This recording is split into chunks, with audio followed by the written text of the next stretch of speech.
Ladies and gentlemen, please welcome Senior Editor, Bloomberg Business Week, Diane Brady. With a mic behind my head that I keep feeling. Thank you, everybody, and I'm so delighted. We're going to start with a conversation with President Benigno Aquino III, President of the Philippines, and then we're going to bring out our other guests. And the topic is commodities, security, but I'd like to start with your sense of just the overall environment, because obviously supply and demand is a critical factor in this.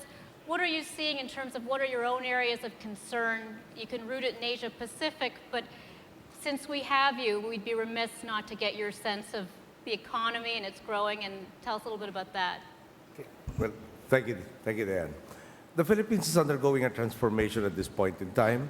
We are a country definitely very international in scope in terms of any problems that are besetting any nation in the world or any groups of nations in the world. The Philippines is undoubtedly affected. For instance, the turmoil in the Middle East does affect remittances of our overseas Filipino workers.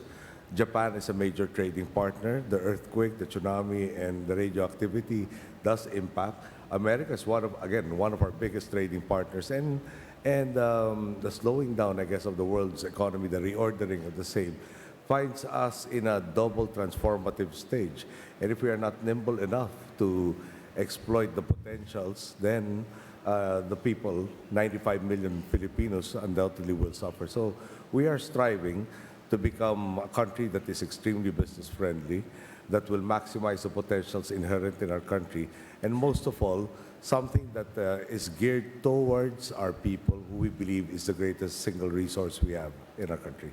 So when we talk about commodities, it spans, gold to rice, and I want to talk about it in some of the different buckets. And let's start with food security, because obviously that was an issue a couple of years ago.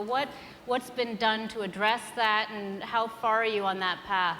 Well, the previous administration gave us a legacy of tremendous problems, and perhaps they always do.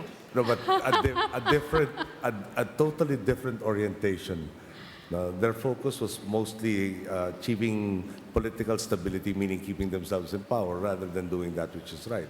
So we've had to change, as part of the transformative character of our administration, a lot of the concepts. So in terms of food security, I am very pleased to note that our agricultural minister is already giving us a guarantee, number one, that there's no need for further importation of rice. With the next harvest due January, we will have an excess over that which is mandated as the strategic reserve in terms of rice. And what was done was not radical changes, but rather just doing what was necessary. For instance, providing certified seeds, which were actually genuinely certified seeds, providing the necessary inputs, helping upland farmers with their marketing campaign, not making it profitable to import rather than to plant. So all of these very basic steps led to 3/4 of bumper harvest, enough that gives us that measure over and above with that which is necessary for the first quarter of 2012. And to have done that all in a period of a year's time, and to have so much interest from neighboring countries who want to participate in our agricultural sector, and in the quantities that they do want, is truly encouraging. I want to talk about those neighboring countries in a minute, since you've certainly had challenges there. But let's move to some of the issues, for example, in energy as well, because the Philippines is known to have rich resources, geothermal, hydro, but yet things like electricity rates, I think, are the highest in Asia, and infrastructure remains an issue. Talk a little bit about that, because that's clearly a security concern. Yes. Well, in terms of energy, we're second to America only in terms of exploiting geothermal resources. We have managed to help several other countries in terms of sharing the expertise that we do already have. There is a new field that is going to be brought up. Well, it's going to start, I understand, by next year by an American company in the northern portion of the Philippines. There are substantial gas deposits that we believe are already on the proven scale at this point in time that will dwarf the existing Malampaya oil fields. Some of them are in areas that are part of the contentious disputes as to hold sovereignty over the same. And we are working on steps to determine who actually owns them, consistent with the United Nations Convention on Law of the Sea. How do you think that's going to work out? I mean, give us a sense of that. Well, we are hoping that all the signatories to the United Nations Convention will adhere to the stipulations of the convention, and amongst them are the 200-mile exclusive economic zone, which clearly is shows that the areas in dispute are in our favor, at least portions of the areas in dispute, those at which we are claiming we have a solid claim to. And there are various mechanisms that we can go to for arbitration to settle that matter once and for all, and to have these resources benefit not only our country, but also the neighbors in the region, and will transform our energy needs from dependence on Middle East crude at the present time to more indigenous sources. We have a very vibrant renewable energy sector. At the end of the day, the first phase is the abundance of electrical supply. Then we have a wholesale electronic spot market that is supposed to induce competition that will bring down the rates, which eventually will also be an inducement for the return of manufacturing back in the country. So it's energy security, also making the rates that much more reasonable for power, both in the electricity side and transforming, for instance, transportation from diesel currently to natural gas. What is the role of foreign investment? Because you've seen that there's a lot of backlash in a lot of countries around the world about the sense that people are giving their resources away. As you sort of develop this further, what do you think is the role that your neighboring countries have, and not neighboring countries? Obviously, multinationals have great interests as well. Well, capital technology transfer obviously are the positive gains for our country. But at the same time, the set of rules and regulations in our country do not lend themselves to a win-win situation. Win-win especially for our people. So we're having a review of the policies involved. For instance, we have fines that are so minuscule that they are not even a nuisance to those that would, shall we say, violate our environmental laws. So they have to have enough of a bite to enforce and thereby preserve the ecology of our country, get the people's support for all of these ventures, and wind up with a stable field whereby everybody knows their responsibilities to each other and performs based on that responsibilities, leading up to long-term relationships rather than flash-in-the-pan operations, which will redound to everybody's benefit. And talk a little bit about how you would like the environment, either the regulatory environment or a group like APEC. Where do you see sort of the role of trade and closer coordination, and how does the Philippines fit into that? Well, if APEC can be the mechanism whereby everybody looks at interests not on a parochial or national scale, but rather on a regional scale, then that leads to attainment of an understanding that redounds to everybody's benefit rather than be exploitative of each other. And any exploitation now basically sets the groundwork for less cooperation down the line. The action and the reaction does not do anyone any benefit. So from the get-go, when we do have this opportunity in areas, for instance, the examples I can think of right now are conflict diamonds, for instance. Limited the market, stabilized the areas where these conflict diamonds came in, protecting the endangered species. So the same thing with mining. If it is not really just a question of extracting this and not understanding the concerns, the needs of the areas where they're being extracted upon, then there is, you're setting the tone for total lack of cooperation down the line in various other fields when the situations are reversed.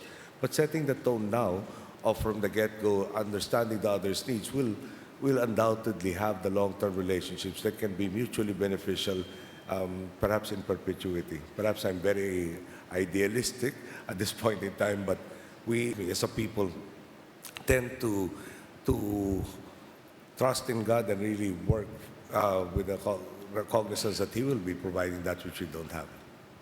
I do want to ask, and we'll bring our guests out in a minute, about China. People look to China, obviously, in terms of the strategies as an investor, as a consumer, as a producer. talk about your own view, relationship with China, and obviously there's particular areas of conflict, but on a more macro level, what do you look to China in terms of its role in the region, good and ill, in terms of some of this security? Well, a 1.3 billion market is really a very potent driving market force that has to be contended with. I'm relatively new as being a head of state, dealing with the very big brother nearby. There are so many instances where they have become that benevolent big brother and has assisted us in attaining our own goals. Where are they benevolent big brother? For instance, there are various grants that have been given to us to study wind patterns in the Philippines, I understand, which will help us in terms of wind generation or wind electricity generation through wind sources.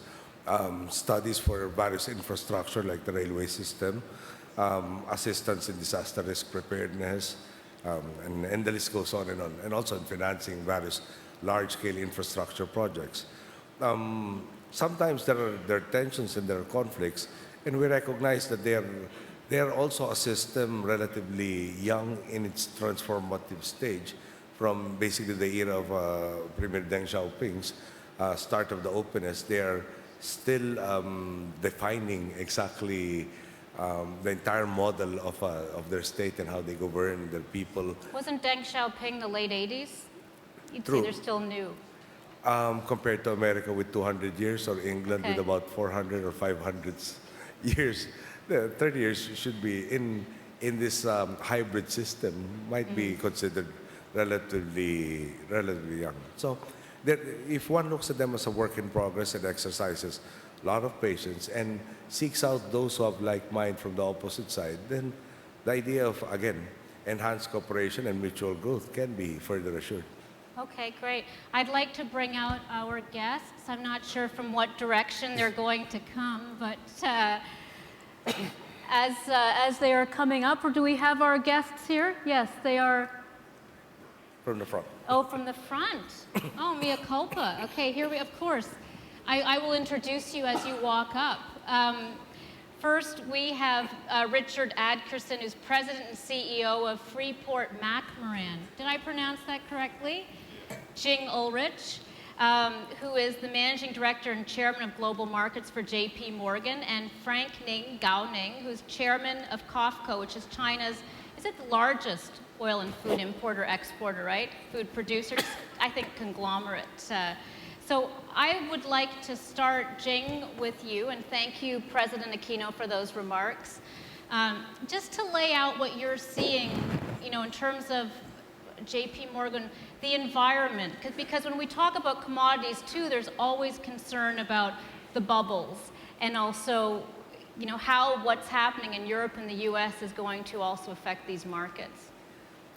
Well, it's a very complex topic. When we talk about natural resources and commodities, we usually talk about energy, minerals and metals, and then agriculture. In all these areas, China really plays a very important role. And of course, the global economy right now is in a rather challenging situation.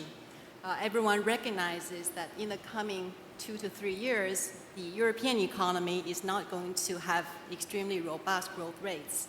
And in the US, growth rates are going to be slightly better compared to Europe. However, it is going to be substandard, subpar. Now that leaves China and emerging markets. If you think about China's role in the natural resource and commodities sector, the country now accounts for about 40% of global copper consumption, 50% of global coal, 55% of global iron ore. China also is the single largest consumer of energy, having surpassed the US just in 2010. Agriculture, of course, China accounts for 22% of the global population. Clearly, it's the single largest consumer of everything from soybeans to corn, now to pork. 600 million pigs are consumed in China every year. Does that mean it's a sort of juggernaut where we will see continued rise in prices, or does it give you pause that so much is dependent on China's appetite and investments? Well, it's all about supply and demand. If you think about what happened in the last 3 years, we had a very sharp drop during the financial crisis. Prices of oil went to $32 a barrel. Prices for copper went to $3,000 a ton. Since then, of course, we had prices recover quite significantly. Oil went well above 100. Copper went to 10,000 at one point. And in the recent quarter, especially the third quarter, prices actually corrected by some 20%, 25%. And since October, prices recovered a little bit, but we're not at the all-time high. So one has to look at supply and demand, especially demand from emerging markets, Brazil, China, India. And we have to look at supply, how fast supply can come online to meet the voracious demand from these fast-growing economies. So I want to, and I'm not going to pivot all over the place, but Mr. Ning, one of the interesting things, even today I was reading that Tetley tea is the latest to be pulled out of the Chinese markets for food safety reasons. I think actually, oddly enough, rare earths was in the Tetley tea. Give me a sense of what's happening with food safety, because both from an importer point of view, but also as an exporter, that's been something that has very much dominated the headlines. And tell me, first of all, if you think the impressions people may have are wrong, and how much you think is being done to address food safety in China. Yes.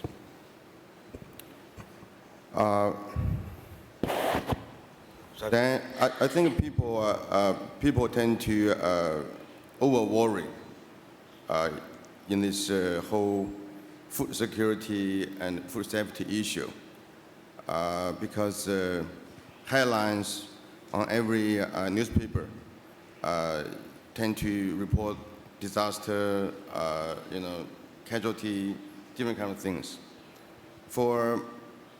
Even for this food security, people are talking about the kind of a shortage on food supply, but for all the agricultural products, there must be some tight supply because that is something you produce every year. It's not a kind of reserve you can use for 100 years. So you produce this year, use next year. Then the ending stock become very limited, then you get another season. But every year you get worried. For the sort of shortage, for every year in the whole world, there'll be some place there's shortage because of weather. So again, every year, people only report on the shortage. Somewhere get hungry, shortage. But there are other places got a sufficient or even oversupply all the time. Talking about price issue. Food price is not high today compared to almost everything in the world. 30 years ago, oil price is about $3 per barrel. For corn, it's about $3 per bushel. Today, oil price is $100 per barrel. Corn, only $5. But you give people a lot of worry. Which means the role of the government's all the more important, isn't it? And it becomes a real trade issue with support for agriculture. I think people have to understand the nature of this industry. Yeah. We are in the business. We buy and sell every year. There will be some supply somewhere. Technology will improve, help a lot, and surplus land in South America, in Africa, in the Black Sea area, plenty of land is still available. I think people should focus on the policy, the technology, the transfer of technology, and less financial speculation on this commodity. Food is not a copper. Copper, you can use it or not use it, but food you have to every day, So I'm sorry. Richard, I'm sorry, but You do need copper. Copper is important. And I want to move, and then I think bring the discussion to what's happening in the political environment. But it's interesting with regard to when you look out worldwide, what do you think's happening with regard to your ability to invest? You've had challenges in Indonesia, you've had challenges in Peru over just labor disputes. Is this was ever thus, or do you feel like the environment is changing in terms of pushback, whether to miners or just as people see a lot of profits coming from some of these commodities that they want a piece of the action? Well, first of all, Mr. President, thank you for your remarks. They're very interesting. And Diane, this makes me feel so good to walk on this stage and look at this big pool of copper wire. I know, that was for you. Our, We were going to put rice, but it just would blend in. Our company is the world's largest publicly owned producer of copper. I'm going to move this closer a little bit. Copper is essential to everyday life, like food. I mean, it's in almost everything that we do. Jing talks about China now, and when we talk about commodity security, you have to look at it over a very long period of time. And that's the way we run our business, with not the short-range view that so many investors have to focus on, but we invest in mines and undertake activities that involve large amounts of upfront capital that last for decades. And so when you deal with the financial problems of 2008 or the complications of today's world, those are things we have to live through. And the world is always changing. But we have to take a view, countries have to take a view, consumers have to take a view of what is the long-range security for Do you feel that long-term view has been compromised right now? Are you feeling? Not at all. And it's the fact that we have this large population. We've seen China develop over recent years. But around the world today, there are huge numbers of people living in undeveloped states. And those people have aspirations for having better standards of living. And that increase in standard of living is going to require more commodities, more copper, and that leads us to undertake doing business in some of the most challenging places in the world. Whether it's the highlands of Papua, the mountains of Papua, or the mountains of Peru, northern Chile, we've made now the largest investment in the Democratic Republic of Congo's history to develop a deposit there, or going back to the United States, where we have 100-year-old mines that have very low grades that we're investing to produce it.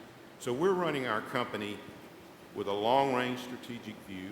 We have to deal with issues related to fluctuation in prices because of current economics. We have to do with changing expectations of workers, and we want to pay workers fairly and generously and let workers and countries participate in the profits that we're participating in as well.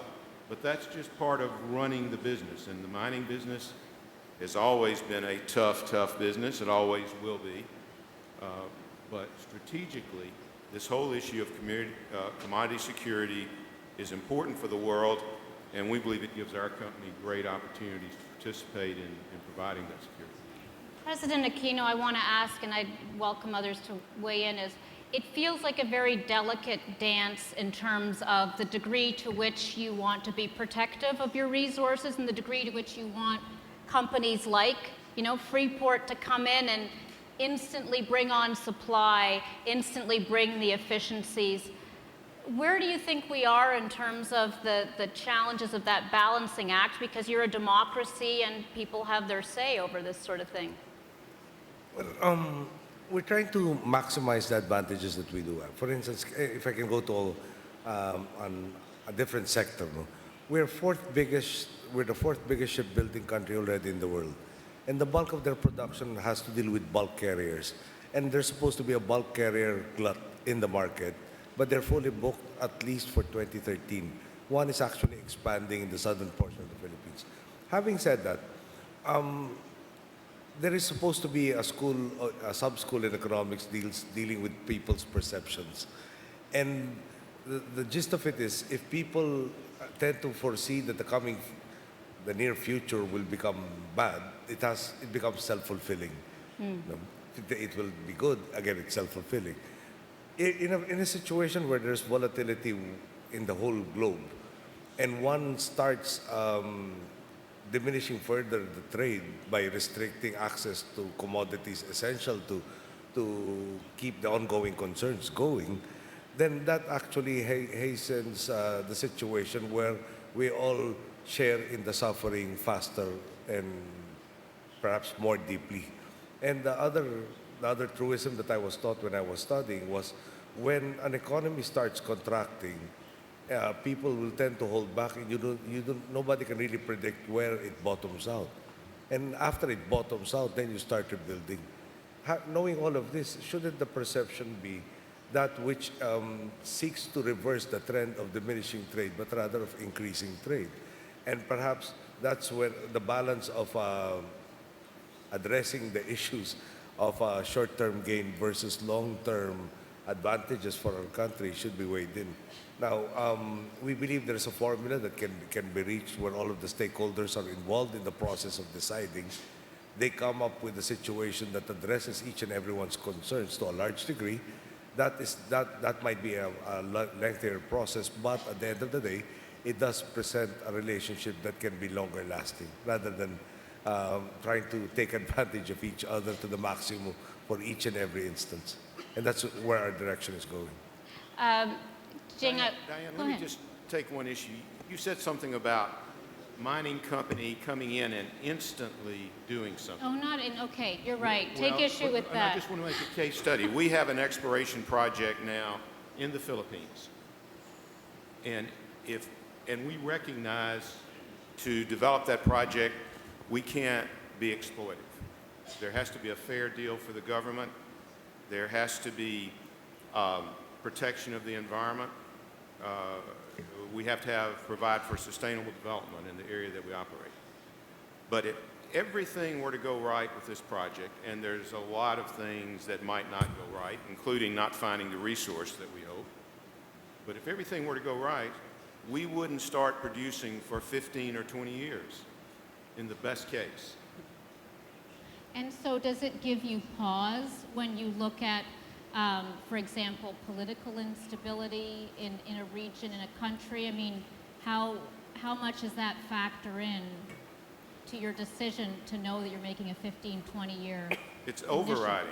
It's overriding. There has to be stability. There has to be the rule of law. There has to be security for our people. But these are long-term investments, and they just cannot be made without that kind of assurance. Do you want to respond to that at all? only How the- welcome? Do you look at neighbors and do you see that as a cautionary tale? Do you see examples where now you have a baseline as to what is fair? Yes, but may I just comment on I'm sure the gentleman was not referring to instability in our country. We are not in any shape, manner, No, or no, form no, thing. no. No, we're We exploring are there. yes, we are in a period of having to, shall we say, tighten the rules in a sense of, there's one area, not their area, where you take an aerial shot. There seems to be a beach on the coastline. A closer shot will reveal that it's runoff from these open pit minings that some of the less scrupulous mining entities did not deem necessary to contain. So how do you tighten the rules? Yeah, well, increasing the fines, for instance, versus the profits they make. The fines are such a pittance. It's like, I think in one instance, about $1,000, and they rake in hundreds of millions in terms of their exports. So it really is inconsequential. Well, and Jing, you've been involved in Keystone, which is something that a lot of Americans are very conscious of, and it gets to the issue, for example, of supply chain and what's happening with, this is the case for those who aren't aware of it, where this is the pipeline coming out of Canada through the U.S. that now looks like it may be put on hold during the election season. And I'd love you to talk a little bit about the degree to which this sort of political environment is making energy security more challenging, more difficult, and then I think we should talk again about what strategic shifts we're seeing within China as well. have not been involved with Keystone per se. I'm a keen observer of what has been happening. I recently visited Calgary in the province of Alberta, and clearly that was a very big topic of discussion because Keystone XL would be going from Alberta all the way down to the Gulf Coast. Now, speaking of energy security, China, for example, today has relatively low levels of strategic petroleum reserves. For OECD countries, the average is 90 days of supply, right? 90 days of use. For China, we estimate China's SPR is only around maybe 15 days. For a country, China, which consumes 9.5 million barrels a day of crude oil, clearly China wants to diversify its sources where oil is imported. Also remember, China now imports 55% of all the crude oil it uses. So this is where Canada can play a role because Alberta is rich in oil sands. I think Canada is seeking some alternatives to the big southern neighbor, the U.S. China's an investor in the oil sands, isn't it? Yeah, China clearly. China has 3 national oil companies, Sinopec, PetroChina, and CNOOC. To a degree, they're becoming more active, not just in Canada, but worldwide, in securing more oil and energy resources. If you think about it, China now has 20 million vehicles per annum being sold. And how much oil will all those vehicles use? Also, the country is on a path of rapid industrialization and urbanization. Every single month, we have 1.5 to 2 million people becoming urban residents. Every year, 25, 30 million people become urban residents. You're feeling That's the strain entire of that. population of Canada. Right. Right? And there is this sense, too, that it's a zero-sum game, and I don't know if that's the right way to see it, where if it doesn't go to the U.S., it goes to China, and that China has been very much out there in Africa and other places, putting a lock on some of the resources, and I don't know if that's a perception that's also misguided in many ways. Well, there's a price for the resources. We know resources are finite in terms of crude oil or copper deposits or other mineral resources. I think we can get these resources out of ground or from the deep sea if you're willing to pay a price. Don't forget about India. India's population is just as big as China's, and that country is also growing between 6% to 8% per annum. It also is increasing its use of crude oil and energy rapidly. So there's a great deal of competition for energy and other resources. And in terms of agriculture, the emerging countries are becoming more affluent. We're consuming a more protein-rich diet, and that puts so much pressure on corn, on soybean. And of course, 1/3 of corn produced in America goes towards the production of ethanol. So then you have the competition between energy and food. It all sounds very depressing in a way, and I want to get to Mr. Ning. Talk a little bit about what's happening with, one of the issues within China, obviously, when you talk about security of food supply is things like water. You hear about it with India, you hear about it with China.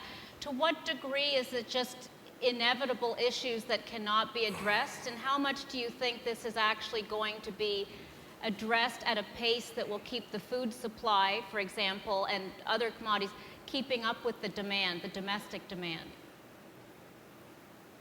Well, China itself now is making every effort to increase sufficient supply by itself of food. So, China has been achieving a tremendous growth in its agricultural output in the last 7 years or 8 years even. Consecutively, increased its output. So for different kind of grain, for rice and for wheat, China is able to be self-sufficient in some surplus. For corn, China is almost self-sufficient by a little bit. But for soybean, China is buying about 50 million tons of soybean every year, mainly from the U.S., from Brazil, Argentina. So having said so, but because of China purchase of soybean, U.S., Argentina, and Brazil, they all be able to increase their production, raise the price, increase production to supply China. You can see the demand, on the other hand, stimulate the supply, give a lot of incentive for people to grow more.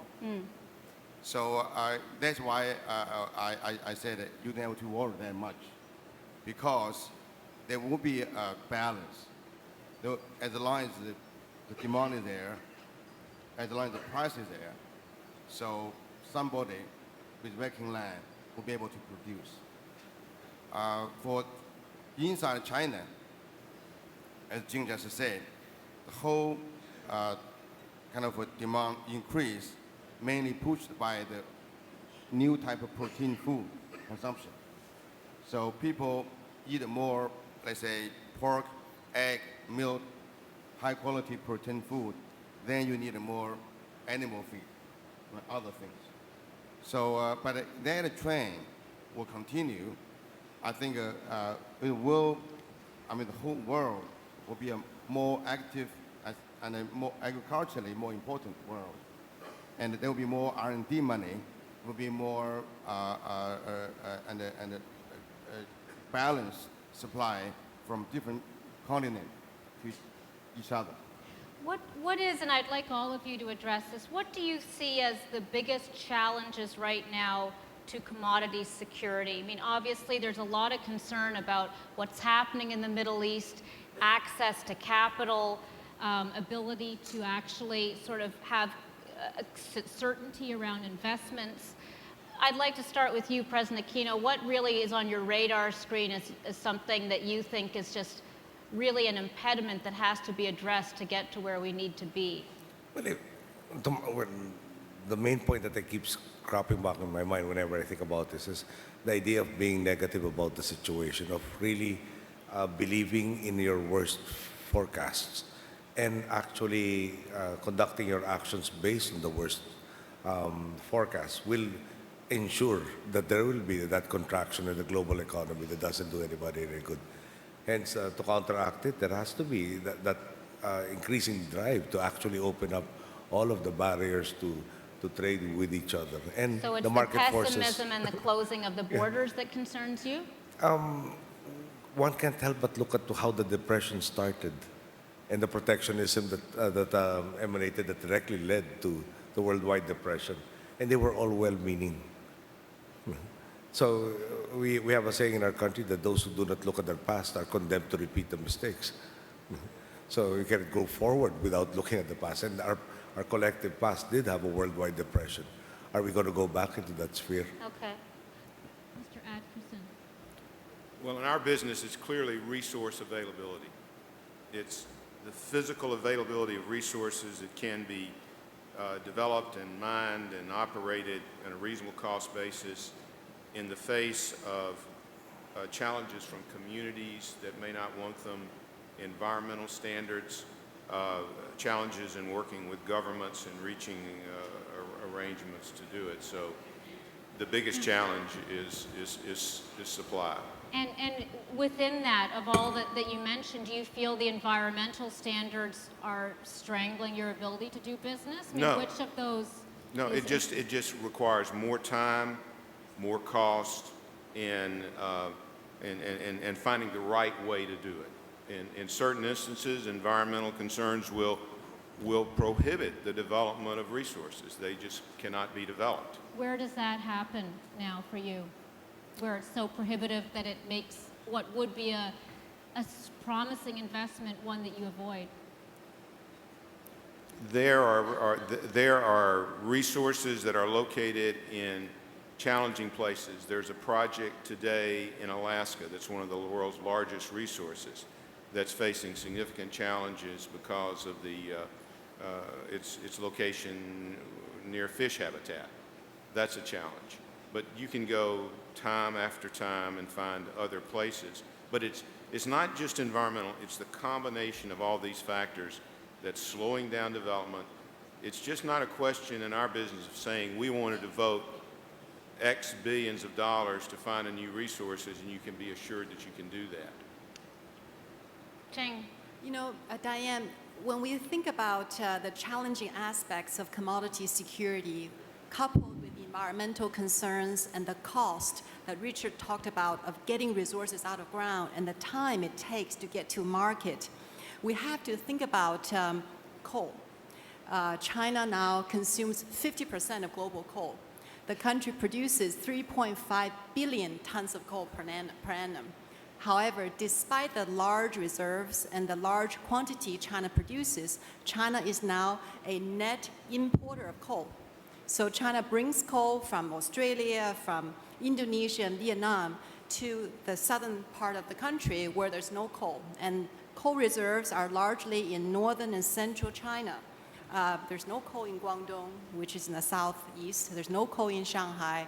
So there's a huge transportation cost every year, transporting 3.5 billion tons of coal. But without coal, you know, there's no industry in China. 75% of the energy that China uses comes from coal. And then we have polluted cities. We have bad air quality. So how do you resolve all that? However, if you think about the medium to long term, I'd just like to compare China with Japan a little bit here, which really will help us understand the perspective and where China may be in terms of its per capita usage. China and Japan in 2010 were the same size in terms of GDP, $6 trillion US dollars. This year, China will be 6.5, Japan will be 6 trillion. However, last year, Japan used only a quarter of the energy to produce the same amount of GDP. So you may say, well, China uses 4 times the energy, so therefore it is inefficient. That's a right conclusion. However, we have to remember, China has 1.3 billion people. Japan has 127 million people. So 10 times the population. In terms of per capita consumption, China is still way behind. With the rapid urbanization, with a rapid growth in affluence, Chinese people aspire to live lives of developed economies. So can you imagine 10 years, 20 years from now, how much energy usage will go up for China? And where would that come from? But there's a role for increased efficiency. I'm going to take 1 or 2 questions from the audience, but I also want to see first, Mr. Ning, if you want to weigh in terms of what you think are the biggest impediments right now to food security or just commodity security from where you sit. Is it, for example, regulatory standards or anything of that nature? Now or just starting it? No. Okay. I think it's very much to use more technology in the agricultural area to have a more, let's say, free and efficient transfer of technology to increase the production in every country. Do not use agricultural thing as a competitive thing. It's something all the human beings need. So we have to share the same technology. I mean, secondly, I think it's the financial speculative activities should be more regulated. Because today, if you go to the Chicago Board of Trade, the main player are not the farmers, not the producers. It's somebody from Wall Street there. So the I futures think, market. you need them to provide the liquidity, but you can't make this as a very kind of a speculative area. Yeah. Okay, we have time for a question. I don't know. Okay, 3. 哎， Hello. 你好，你好。我是随中国企业家思想俱乐部来参加 APEC 会的。 China. I'm here to attend as a medium small size enterprise. I would like to ask Mr. Aquino that earlier on Mr. Aquino also he that everybody is talking about China. The topic's been around China. Everybody is paying their attention to China. Why? Number two, my question is, earlier on, Mr. Aquino said China is a big brother, and China had a lot of nice things for Philippines. However, within the China private sectors, and there's this word saying that Philippines is not very nice to the big brothers. And that's why the next question I would like to ask is that for future enterprise leaders, China's RMB currency will be a world currency, and the liberal policy of the U.S. dollars, would that cause inflation in the world, and would that cause a major impact on the developing country's economy? In the same time, the U.S. kept on requesting the appreciation of RMB. I am running a small enterprise in China. I already believe that RMB's value is very high. I want to know how come the U.S. still requesting the appreciation of RMB? Is U.S. is trying to do something that's not very nice to China? To take on. So where do you want to start with Big Brother? Can we just answer the Big Brother issue? We have not been nice to the Big Brother. If you look at tourism, we send about 800,000 Filipinos out of a population of 95 million to China. China reciprocates by sending us 200,000. So in terms of balance of trade in tourism, we've sent a lot more than China sends to us. In terms of direct investments, we have $2.5 billion in direct trade, for direct investment to China. We get 600 million so far from China. So I think we have invested more in China than China's invested in us, although China's economy is way, way beyond ours.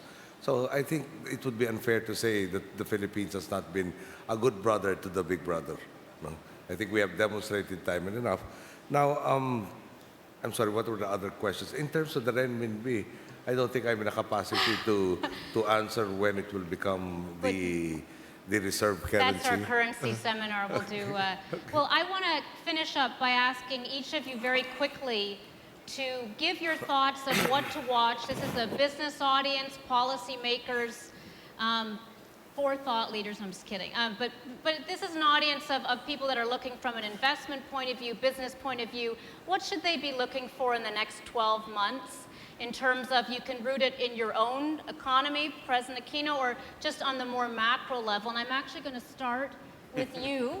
Pressure on you, Mr. Adkerson, just to say, what do you think? Just give some thought. Help us see around corners in terms of what's on your radar screen. Well, the radar screen's like a big train running at you. It's Europe. I mean, what's going to happen in Europe? And then I think the next thing is politically what happens in the United States in terms of dealing with our country's financial situation. Does that factor into commodity security in your mind? Well, as I said, commodity security is a longer range view than that.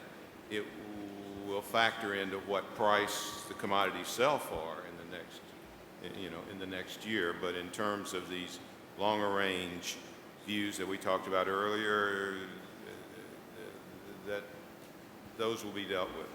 Ms. Ulrich, I'm going to go to you and then give President Aquino the last word as we work down. You're what do you think? Everyone by surprise rather than doing it. Keep you on edge. I'm keeping you on edge. Well, I think in my role at J.P. Morgan, I advise our global clients, both investors and corporates, on their investment strategy. As you rightly pointed out, Diane, this is a business audience.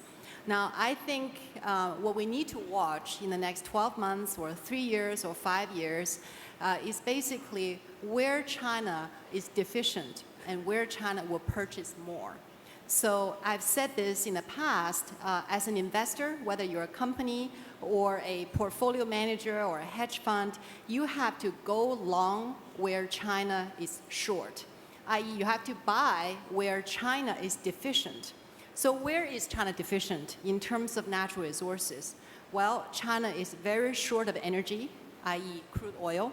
China is very short of copper. The country imports 50% of all its copper usage. China is very short of coking coal, which is a key ingredient for steel making. And in addition, China is short of water and arable land. You cannot buy water or arable land easily, so you should buy feed grains, i.e. soybeans and corn. Mr. Ning talked about it earlier. With China's diet changing rapidly, we have a lot more pressure on land and resources. So that would be my advice, Right. to go long where China is short. Mr. Ning. Yes, I think in the next 12 months, three things.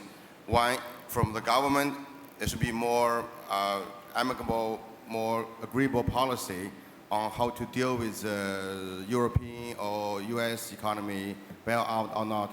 I think people don't want to wait for too long. The business kind of hesitate to invest. That is one. Secondly, for the business side, I think we should be more confident and more innovative. So if the world can create a few more iPhone something, our life will be better. Third, I think like what Jing said, watch how Chinese economy will go. So if the economy in China or Asia, in this area still keep growing, I think it will be helpful. Yeah, Great. thank you.